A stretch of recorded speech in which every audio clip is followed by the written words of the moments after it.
요거를 굳이 지난주에는 안 한 이유가 이게 상당히 별건 아닌데 상당히 중요한 개념이 돼요. 자, 우리가 어떤 그 물질들에 있어서 전자들이 이제 어떻게 채워나가느냐에 따라서 전자가 다 채워지는 그 끝부분, 그 제일 위가 기본적으로, 그러니까 에너지가 가장 이제 낮은 상태로서 이제 존재할 때, 그 영도 K를 기준으로 했을 때 제일 그 채워져 있는 제일 꼭대기를 페르미 레벨이라고 얘기한다고 그랬어요. 그래서 그 위는 비고 아래는 채워지고. 근데 이제 반도체 같은 경우는 이게 어떤 밴드가 이루어지는 거니까, 밴드가 이루다 보니까 페르미 레벨이 실제적으로 금지 구역에 존재를 하게 돼요. 그래서 그 그러니까 얘기했듯이 이제 보통 이제 여기에 페르미 레벨이 이런 식으로 존재를 하다 보니까 일반 금속처럼 요 밑에가 다 채워지고 여기가 다 비고 그런 상황은 아니죠. 왜냐하면 어차피 여기는 못 들어가니까 전자가. 어쨌든 이 밑에 있는 여기는 채워지고 이 위에 있는 여기는 비어요.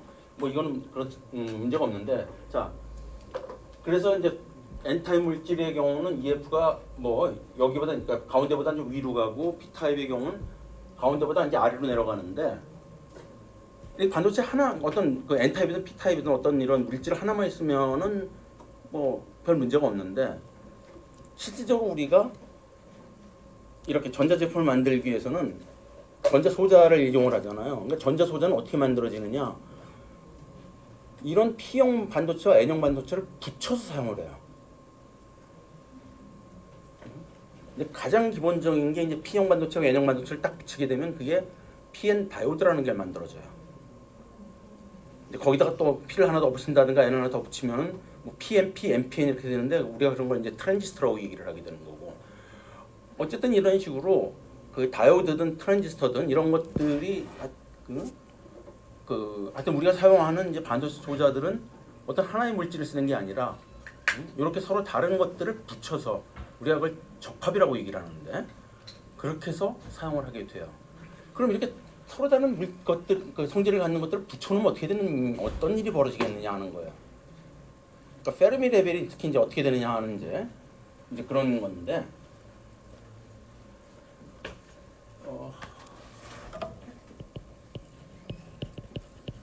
이 물통이 있어요. 여기 물이 이만큼 채워져 있고 여기 이제 이만큼 채워져 있다고 칩시다.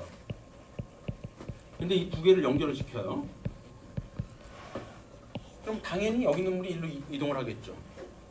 그래서 궁극적으로 이 수면이 같아질 때까지 이쪽에서 이쪽으로 물이 이동을 할 거 아니에요. 그래서 가만히 내버려두면 어느 쪽 가서는 이렇게 그 같은 그 높이를 수면을 유지하는 형태로서가 되면 일단은 이동이 멈춰요. 이 이동이 멈춘다는 것이 이쪽에서 이쪽으로 전혀 안 가고 이쪽에서 그런다는 의미는 아니고, 이쪽에서 이쪽으로 가는 양만큼 이쪽에서 이쪽으로 온다는 얘기예요. 그러니까 그때 평형을 얘기를 했을 때 가령 이렇게 있을 때도 요 안에 가만히 있지는 않아요. 그러니까 0도 K가 되면 가만히 있겠죠. 0도 K가 아닌 이상 움직여요. 움직이는데 얘가 일로 가면 얘가 일로 오고 해서 넷으로, 그러니까 썸을 해보게 되면 0이 된다 그런 얘기잖아요. 여기도 마찬가지로 이쪽에서 어떤 평행, 이렇게 해서 평행에 도달하는데, 이렇게 되더라도 이쪽에서 일로 가는 것뿐만 아니라 이쪽에서 일로 오는 것도 있고, 서로 가는 게 상쇄가 됨으로써 어쨌든 이 수면이 이런 식으로 어떤 일정한 균형에 도달을 해서 그대로 유지가 돼요. 그러니까 이것도 일종의 평형이에요. 왜냐면 외부에 새롭게 더 이상 주입을 한 게 아니잖아요. 그러니까 있던 것들 사이에서 이런 식으로 이제 어떤 균형이 이루어지기 때문에 이것도 이제 평형이 되는데, 그러면 지금 이제 P형 반도체와 N형 반도체는 지금 얘기했듯이 이제 뭐 N형 반도체 같은 경우는 뭐 이렇게 존재할 거고, P형 반도체 같은 경우는 이렇게 존재하는데, 그 두 개를 붙이면 기본적으로 페르미 레벨이 다르죠. 그럼 어떤 일이 벌어지느냐? 그러니까 어떤 건 낮고 어떤 건 높을 거 아니에요? 그러면 여기 기준으로 봤을 때 얘들은 이쪽으로 이동할 수가 있어요. 그러니까 지금 이거는 기본적으로 뭘 기준으로 한 거냐 하면은 이렇게 포비든 밴드를 생각하지는 않았어요. 그냥 연속적인 그 전자들이 들어갈 수 있는 거를, 그러니까 금속을 생각하면 돼요. 금속 같은 거는. 근데 물론 우리는 실질적으로 그 P형 반도체, N형 반도체는 이 반도체이기 때문에 단순히 이런 모양을 갖지는 않는데, 그 문제에 관해서 우리가 다시 그 7장 가서 7장 얘기를 할 때 좀 더 자세하게 얘기를 할 거예요. 근데 어쨌건 이렇게 페르미 레벨이 다르다고 치게 되면 여기 있는 전자들이 여기 들어갈 수 있는 자리가 있잖아요. 그러니까 얘들이 이쪽으로 이동을 해요. 그러니까 물이 왼쪽에서 오른쪽으로 가듯이 여기 있는 전자가 일로 감으로써 궁극적으로 어느 시점 가게 되면 얘는 내려가고 얘는 올라가고 그래서 균형이 이 레벨이 같아지겠죠. 그게 이 상태인 거야. 그래서 이렇게 새로운 저렇게 두 개가 서로 다른 게 있으면 어쨌든 어떤 내부적인 이동이 일어나 가지고 최종적으로 새로운 페르미 레벨이 이런 식으로 형성이 돼요. 그래서 이제는 이 페르미 레벨 밑에는 이제 전자들이 다 존재하고 이 위는 비어 있게 되는 거죠. 그러니까 요 원리 요것이 이제 우리가 실제로 이제 반도체 소자를 만드는데 적용되는 원리가 돼요. 그러니까 지금 당장 우리는 P형 반도체, N형 반도체를 공부를 했는데 뭐 2학기 때 이제 공부할 내용이 이제 반도체 소자라는 것인데 반도체 소자라는 게 지금 뭐냐 하면은 물론 아주 기본적인 건 우리가 이 과목에서 끝부분에 가서 좀 다뤄요. 근데 어쨌든 궁극적으로 그런 식으로 P형 반도체, N형 반도체 이런 것들을 적절히 조합을 해가지고서 다이오드고 트랜지스터고 이런 걸 만드는 뭐 요새는 주로 이제 트랜지스터가 주가 되는데 어쨌든 이제 그런 걸 가지고서 전자 회로를 꾸미게 되는 거죠. 그래서 여러분들 같은 전자 제품 사용하는 전자 제품을 구현하게 되는 거예요. 하여튼 뭐 자세한 거는 좀 우리 7장에서 다시 공부할 거예요.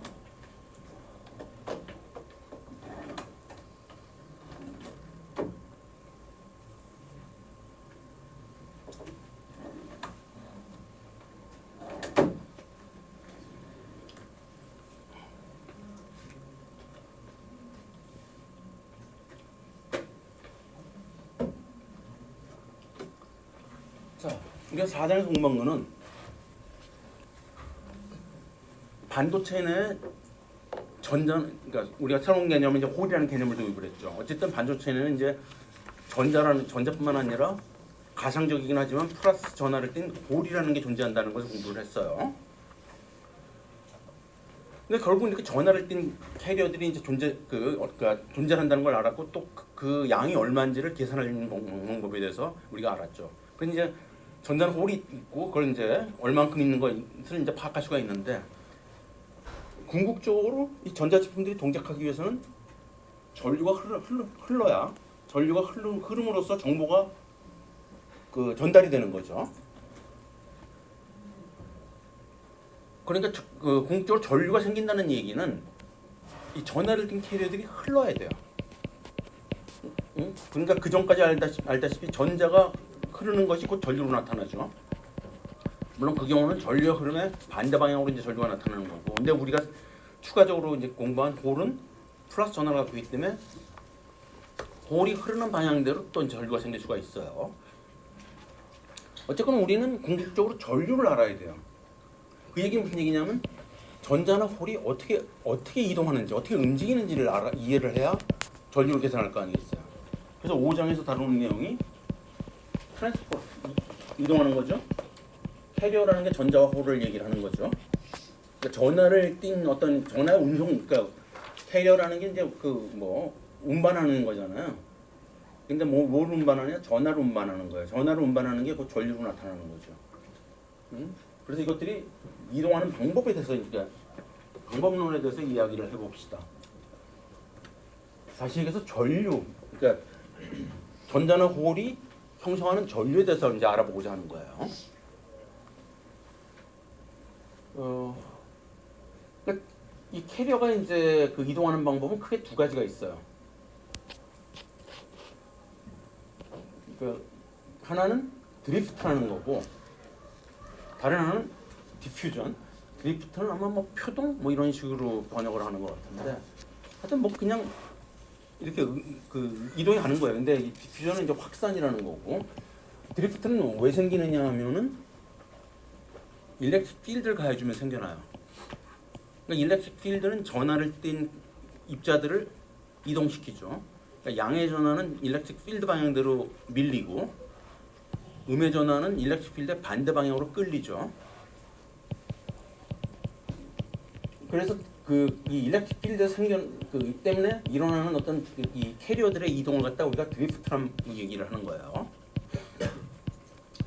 반면에 이제 확산이라는 것은 농도 차이 때문에 생겨나요.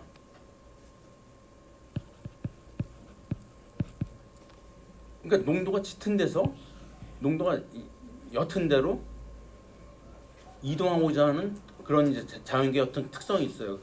그런 걸 우리가 확산이라고 얘기하죠. 그러니까 확산은 사실 우리 생활에서 쉽게 접하게 되죠. 가장 대표적인 확산이 뭐예요? 네? 그렇죠. 그러니까 냄새, 향수. 그러니까 냄새라는 것이 냄새가 그러니까 집중되니까 예를 들어 음식을 만들면은 음식 만드는 그 위치에서 그 향기가 향인지 어쨌든 간에 그 음식 향이 굉장히 강하게 이제 생성이 되잖아요. 그러면 그게 퍼져나가면서 멀리 떨어져서도 냄새를 맡고 뭘 먹고 싶다라든가 이런 조건 반사 같은 것도 일어날 수가 있겠죠. 어쨌든 간에 그런 냄새라든가 아니면은 이 물감 같은 거, 잉크방울과 이런 것들을 그러니까 천에 이렇게 딱 떨어뜨리면 퍼져나가죠. 이것도 마찬가지로 이것도 다 확산이에요. 근데 그런 식으로 이제 다시 얘기해서 전자나 홀들이 잔뜩 모여 있으면 잔뜩 모아놓으면은 가만히 모인 상태로 있는 게 아니라 잔뜩 모아놓으면 퍼진다는 얘기예요. 근데 얘들이 이제 이동을 할 때 예를 들어서 일렉트릭 필드를 가했다 이런 거예요. 그러니까 기본적으로 어떤 이 입자들이 있다고 치면은 얘들은 기본적으로 랜덤 모션을 해요. 랜덤 모션이라는 거는 어디로 튈지 모른다는 얘기죠. 지멋대로 돌아다닌다는 얘기예요. 중구난방으로 하여튼 그러니까 아까도 얘기했지만 투영이라고 해서 얘들 가만히 여기 있는 건 아니라고 그랬잖아요. 움직여요. 근데 뭐 지들 막대로 움직이다 보면 전체를 다 이제 벡터 싸움 해보면 0인 거예요. 그러니까 예를 들어서 어떤 애가 있는데 이리저리 왔다 갔다 해요. 그러면 이리로 가다 보면 뭐 벽에 부딪혀서 또 튀어나오고 뭐 다른 애가 또 부딪히고 막 이렇게 저렇게 그래서 이리 튀고 저리 튀고 하는데 뭐 한참 그렇게 하다 보면 이것들 다 합쳐보게 되면 넷이 0이기 때문에 얘 전체를 봤을 때 움직임이 없는 거예요. 개개의 입자는 움직여요. 근데 전체 덩어리를 봤을 때는 움직임이 없는 거예요. 근데 일렉트릭 필드 가하게 되면은 마찬가지로 이것도 랜덤 모션은 당연히 들어가요. 그래서 일렉트릭 필드를 가한다고 해서 무조건 이 방향으로 전부 가지는 않아요. 이렇게 가다가 앞에 거 딱 부딪히면 또 거꾸로 오겠죠. 그러니까 일렉트릭 필드 반대 방향으로도 오는 것들이 생겨요. 그래서 이리저리 왔다 갔다 하는데 근데 평균을 해보면은 필드가 가해져서 필드 방향대로 이동을 해요. 전체적으로 봤을 때는.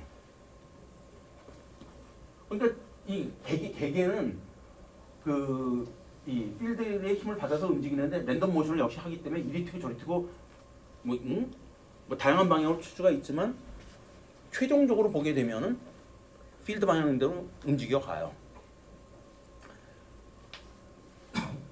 자, 근데 이런 거 하나 생각을 해볼까요? 일렉트릭 필드가 가해지면 일렉트릭 필드는 폴스예요, 힘이에요. 일렉트릭 필드에서 어떤 일렉트릭 필드가 가해지게 되면은 어떤 전하가 있게 되면은 이런 힘을 받죠. 이게 이것도 이제 쿨롱 폴스의 일종인데 어쨌든 이런 힘을 받아요. 또 힘이 가해지면은 뉴턴 운동 법칙에 의하면 가속도가 생기죠. 그러니까 질량이 m이면은 a라는 가속도가 생겨요. 그러니까 다시 얘기해서 힘이 가해지면 가속도가 생기니까 일렉트릭 필드가 가해져서 가속도가 생겨요. 그러니까 어떤 입체가 있으면 전하를 띤 입자가 있으면은 일렉트릭 필드가 하면은 가속 운동이 일어나야 되겠죠.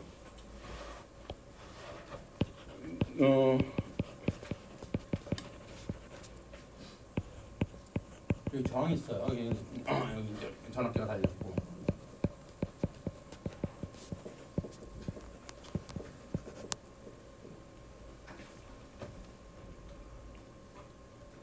이 전류는 결국은 이 전자가 흐르는 속도와 관련돼 있죠. 그러니까 초당 얼마나만큼 전하가 움직이냐는 건 전류니까 얼마나 빨리 움직이느냐에 따라서 전류량이 달라지죠. 자, 그럼 봅시다. 그럼 이 전압을 가하게 되면 여기 일렉트릭 필드가 당연히 가야겠죠? 이 전압만큼 일렉트릭 필드가 이제 가해져요. 그럼 여기 있는 전류하고 I1하고 I2는 같은가요, 다른가요? 이게 DC를 가했다고 봅시다. 1V, 1V, 1V